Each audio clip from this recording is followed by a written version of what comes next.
Assalamualaikum warahmatullahi wabarakatuh. Innal hamdalillah nahmaduhu wa nasta'inuhu wa nastaghfiruh wa na'udzu billahi min sururi anfusina wa min sayyiati a'malina may yahdihillahu fala mudhillalah wa may yudlil fala hadiyalah. Asyhadu an la ilaha illallah wa asyhadu anna Muhammadan abduhu wa rasuluh. Pertama-tama, marilah kita panjatkan puji syukur kita kehadirat Allah Subhanahu wa Ta'ala yang telah memberikan nikmat dan hidayahnya sehingga kita bisa berkumpul secara virtual ini. Sholawat dan salam kita haturkan kepada Nabi kita Nabi Muhammad SAW yang telah menuntun kita ke jalan kebenaran. Pada kesempatan kali ini, saya akan menyampaikan pesan Rasulullah yang berjudul Hamba yang dibanggakan Allah. Siapa yang tidak bangga ketika ada yang memuji kebaikan kita di hadapan orang lain? Sudah lumrah kita merasa bangga jika pujian disematkan untuk kita. Namun sebenarnya ada hal yang jauh lebih membanggakan lagi jika yang memuji kita adalah Allah, Tuhan semesta alam. Apalagi kita dibanggakan di hadapan malaikat. Orang seperti apakah yang dibanggakan Allah di hadapan malaikat? Yang pertama, Allah sangat bangga dengan orang yang senantiasa senantiasa mengikuti majelis zikir. Salah satu ibadah yang memuji dan membanggakan Allah. Rasulullah SAW mengibaratkan majelis zikir merupakan taman surga yang berada di dunia.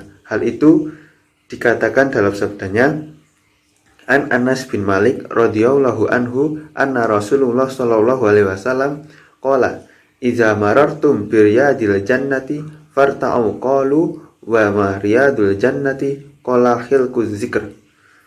Apabila kalian melewati taman-taman surga, maka singgahlah.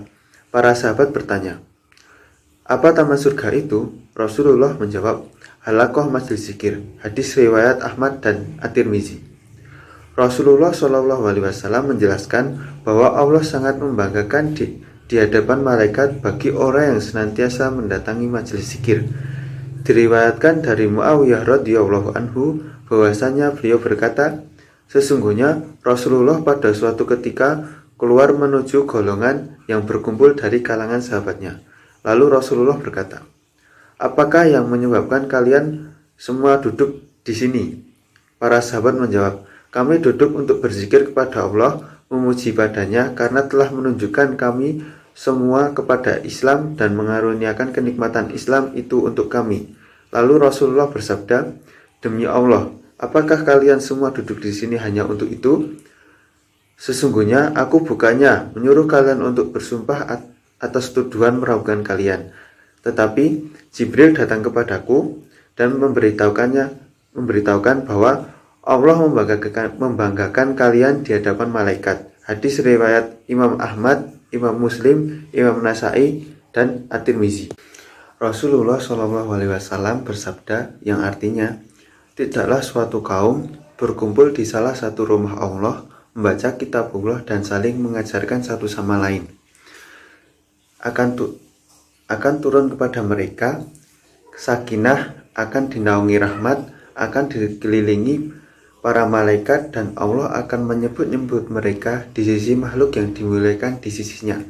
Hadis riwayat Muslim nomor 2699. Yang kedua, orang yang infak di pagi hari karena Allah. Dalam sebuah hadis diceritakan bahwa para malaikat senantiasa mendoakan umat muslim di pagi hari. Rasulullah SAW bersabda, ketika seorang hamba berada di setiap pagi, ada dua malaikat yang turun dan berdoa, ya Allah, berikanlah ganti pada yang gemar berinfak. Kemudian malaikat yang lain berdoa, ya Allah, berikanlah kebangkrutan bagi yang enggan bersedekah. Hadis riwayat Bukhari dan Muslim. Yang ketiga, orang yang melaksanakan sholat subuh berjamaah. Sebenarnya terdapat satu peristiwa di mana malaikat akan langsung menyaksikan ibadah atau doa-doa dan zikir yang dilafalkan oleh seorang muslim. Doa dan zikir atau ibadah sholat subuh akan disaksikan langsung oleh para malaikat siang dan malaikat malam. Kemudian saat seseorang meminta ampunan atau memohon sesuatu di dalam doanya, maka seketika malaikat akan mengamininya dan juga akan memohon ampunan kepada Allah untuk mengampuni dosa-dosa orang tersebut. Dalil tentang sholat subuh yang disaksikan langsung oleh para malaikat dijelaskan di dalam Al-Quran. Aqimus sholata liduluki syamsi ila khosyatil laili wa qur'anal fajr. Innal qur'anal fajri kana mashhudan. Laksanakanlah sholat sejak matahari tergelincir sampai gelapnya malam, dan laksanakanlah pula sholat subuh. Sungguh sholat subuh itu disaksikan oleh malaikat. Quran Surat Al-Isra ayat 78. Selain itu, sholat subuh juga memiliki banyak keutamaan. Di antaranya mendapatkan jaminan dari Allah, seperti yang terkandung dalam sebuah hadis.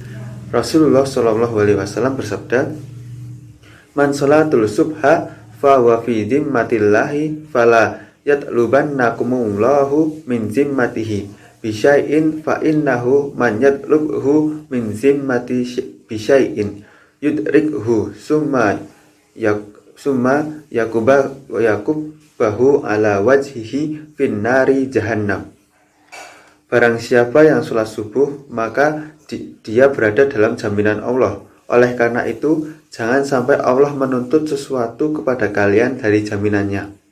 Karena siapa yang Allah menuntutnya dengan suatu dari jaminannya, maka Allah akan menemukannya dan akan menelungkupkannya di atas wajahnya dalam neraka jahanam. Hadis riwayat Muslim nomor 163. Selain itu, sholat subuh berjamaah juga memiliki keutamaan yang luar biasa. Seperti apa yang tercantum di dalam hadis berikut ini. Rasulullah SAW bersabda, "Man sholatul isya fi jama'ati faka'annama qoma nisfal lail, wa man shola subha fi jama'ati faka'annama shola laila kullahu." Barang siapa yang sholat isya berjamaah, maka seolah-olah dia telah sholat malam selama separuh malam. Dan barang siapa yang sholat subuh berjamaah, maka seolah-olah dia telah sholat malam seluruh malamnya. Hadis riwayat Muslim nomor 656.